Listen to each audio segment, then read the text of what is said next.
Hello everyone, exam में आपका स्वागत है। गाइस, इस वीडियो में हम डिस्कस करेंगे आरपीएफ जो भी एसआई की भर्ती है 452 वैकेंसी निकली। अगर आप नहीं पता हो तो इस वीडियो के डिस्क्रिप्शन में उसका लिंक है, आप जाइए फटाफट देख लीजिए नोटिफिकेशन। अगर आपकी एलिजिबिलिटी हो तो उसको भर दीजिएगा। तो इसमें मैं उसके रिक्रूटमेंट प्रोसेस और जो उसके जो एग्जामिनेशन पैटर्न है, कितनी स्टेजेस हैं, क्या क्या सिलेबस रहेगा उसमें, वो कंप्लीट इस वीडियो में डिस्कस करने वाला हूँ। तो चलिए बात करते हैं रिक्रूटमेंट प्रोसेस की। तो इसमें जो मेन चीज़ है, जो आपकी एप्लीकेशन वगैरह वो सब चीज़ें अलग चीज़ है। ठीक, मेन है आपका ये जो बी स्टेज है ना, इसमें आपका है सीबीटी, पीईटी और पीएमटी और डीबी। ये चार स्टेजेस हैं जो बहुत इंपॉर्टेंट है। अगर इसमें आप पहले आपको इसमें होना होगा क्वालिफाई, फिर दूसरे में, फिर तीसरे में, फिर चौथे में। तो इस चीज़ का विशेष ध्यान रखना है। नेक्स्ट, ये जो दूसरी लिखी है जिसमें जो वेन्यू वगैरह सेंटर वगैरह, ये आपकी एसएमएस और ईमेल आईडी भेजेगी। तो इसलिए बोला गया था मैंने कि अपनी जो मेल आईडी और जो मोबाइल नंबर है वो अंटिल कंप्लीट सिलेक्शन प्रोसेस तक बच सके। और कोई भी वेन्यू में कोई भी चेंजमेंट नहीं होगा। अगर आरआर भी चाहे तो अपनी तरफ से चेंज कर सकता है, पर जैसे कि आपको अगर कोई इशू हो तो वो कोई भी चेंजमेंट नहीं होगा। ठीक, अब बात करते हैं इसके सिलेबस के बारे में। पहले थोड़ा देख लेते हैं कि जो सीबीटी रहेगा उसका क्या। आप जैसे कि मैंने तीन फेज बताए, CET, CBT, PMT and PET. तो सीबीटी में क्या फेज रहेगा, इसमें मैं सीबीटी के ही कंप्लीट सिलेबस के डिस्कस करने वाला हूँ। तो जो सीबीटी में आपका जो सिलेबस रहेगा, 90 मिनट का पेपर होगा और 120 क्वेश्चन आएंगे। हर क्वेश्चन 1 नंबर का होगा। तो आपकी सिंपल सी बात हो गई कि आपका जो पेपर मतलब क्वेश्चन होंगे इसमें, वो कितने होंगे, 120 क्वेश्चन होंगे। थोड़ा डार्क ज्यादा हो गया। तो इसमें आपके कंप्लीट 120 क्वेश्चन होंगे। नेक्स्ट, इसमें आपकी जो नेगेटिव मार्किंग होंगी 1/3 होगी।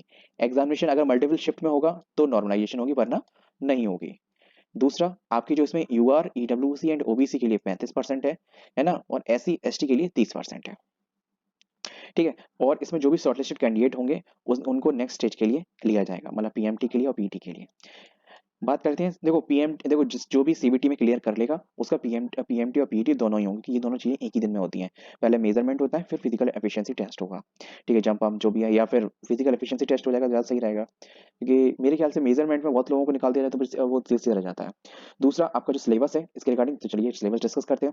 ये कुछ ऐसा है, आपका 120 क्वेश्चन आएंगे 120 नंबर के। तो इसमें 35 नंबर का अर्थमेटिक है, 35 नंबर की रीजनिंग है, और 35 नंबर की जनरल अवेयरनेस मतलब जीके। ठीक है, करंट अफेयर। तो बात करते हैं इसमें आपके सिलेबस की, डिटेल में बात करते हैं। जैसे कि आप देख रहे हैं इसमें number system, whole number, decimal, fractions, relationship between number. देखो ये सारा इसमें जो जो लेवल ऑफ पेपर रहेगा, देखो यहाँ पे साफ साफ लिखा होगा। जो आपका यहाँ पे नहीं लिखा है ना, देखो जो आपका जो लेवल ऑफ पेपर रहेगा वो 10 से मतलब 10+2 से ग्रेजुएशन का आप मान के चलें। ठीक है।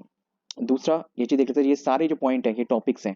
जो व्यक्ति कांस्टेबल के लिए प्रिपरेशन करेगा वही वही सारे टॉपिक्स इसमें।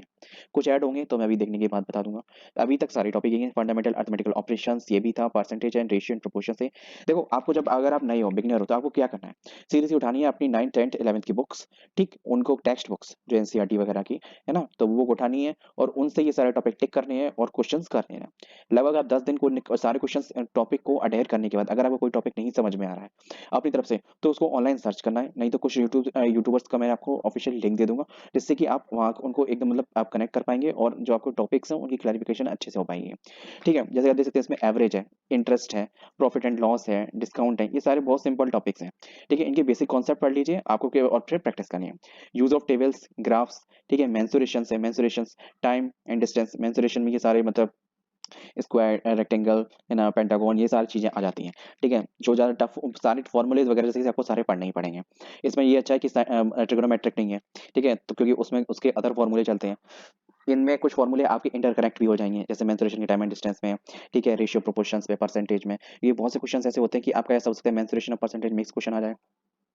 ये बोलते हैं कि रेशियो प्रोपोर्शन, जैसे कि फॉर एग्जांपल किसी रेक्टेंगल की अगर ब्रीथ को 2 गुना कर दिया जाए, तो तो और उसकी लेंथ को 3 टाइम्स कम कर दिया जाए, तो फिर मतलब किसका कितना डिफरेंस आ जाएगा, कि पहले वाले जो आपने निकाला था, जैसे कि रेक्टेंगल के पेरीमीटर निकाले, पहले पेरीमीटर से दूसरे पेरीमीटर में कितना डिफरेंस आ जाएगा।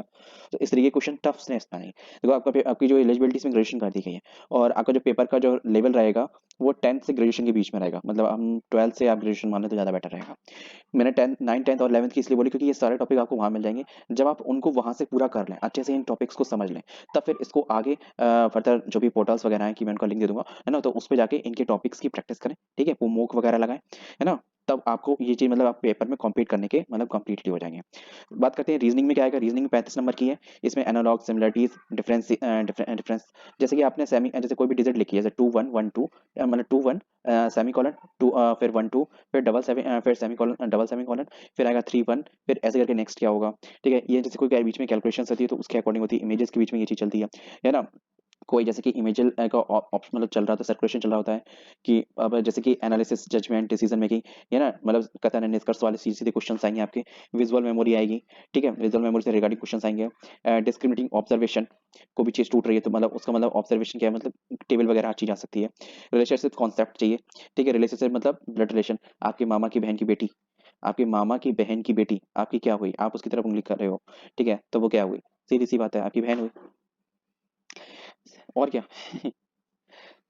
बात करते हैं ऐसी मतलब ऐसे तरीके, ये तो मैंने जस्ट एग्जांपल दिया, और भी अच्छे अच्छे आते हैं, है ना। डायरेक्शन डिस्टेंस भी इसमें आ सकता है, इंक्लूड होता है। ठीक है, और ये वैसे रीजनिंग और मैथ दोनों में ही कॉमन टॉपिक आता है डायरेक्शन डिस्टेंस। अर्थमेटिक रीजनिंग आ सकती है ना। अर्थमेटिक रीजनिंग का मतलब ये भी होता है जैसे कि फॉर एग्जाम्पल टेबल दे दी उन्हें 3 2 4 1 7 A B X Y Z 3 4 5 6 7 series चल रही है। आप इसे बोल देंगे कि लेफ्ट से 7 डिजिट को राइट से 7 डिजिट से माइनस करके कितना आएगा। ठीक है, कि अगर जैसे कि ऐसा क्वेश्चन आएंगे जैसे कि इसमें से सारे प्राइम नंबर हटा दिए जाएं तो फिर सबका टोटल कितना होगा, या फिर सब फिर कितने डिजिट बचेंगे, है ना। ये सारे इवन नंबर हटा दिए जाएं तो कितने डिजिट का टोटल, या फिर कितना बचेगा, या फिर इवन में से ऑड माइनस कर दिए जाए तो क्या आएगा आंसर, निगेटिव में, पॉजिटिव में। मतलब आप समझ रहे होंगे, अब मेरे ख्याल से सारे क्वेश्चन मैंने ऑप्शन दिए तो आपको समझ में आ गया होगा। बर्बल फिगर क्लासिफिकेशन को फिगर्स के रिगार्डिंग जो भी रीजनिंग होती है वो सारी चीज में आएगी। मिरर वाली हुई, है ना, डायमेंशन चेंजिंग वाली हुई, जैसे कि फॉर एग्जाम्पल एक इमेज में दिखा रहे हैं 9 बज रहे हैं, या मतलब जैसे कि कोई भी जैसे कोई ऑब्जेक्ट रखे हैं, स्क्वायर, रेक्टेंगल, पेंटागन और, है ना। तो ये सारी चीज रखी हुई है। अब जैसे कि फर्स्ट बॉक्स में कोई और दिशा में है, दूसरे बॉक्स में कुछ और दिशा में रोटेट हो रही है ना, कभी मतलब डायरेक्शन या प्लेस से एक्सचेंज हो रहा है।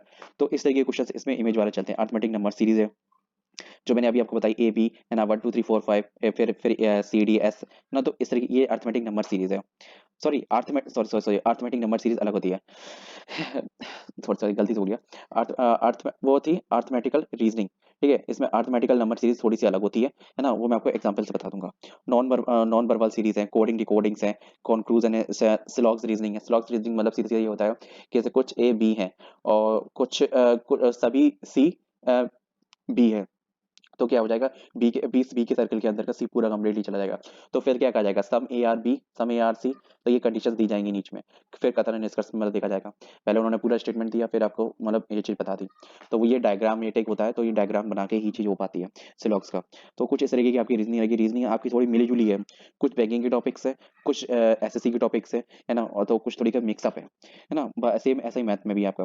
अब बात करते हैं जनरल अवेयरनेस की। जनरल अवेयरनेस में जो भी जनरल अवेयरनेस है उसमें इन्वायरमेंट में जो भी आपके करंट में चल रहा है उससे रिलेटेड आपका history, art and culture, geography, economic, general polity and instructions, Indian constitution, sports and science, सभी ये चीज इसमें चला दिया।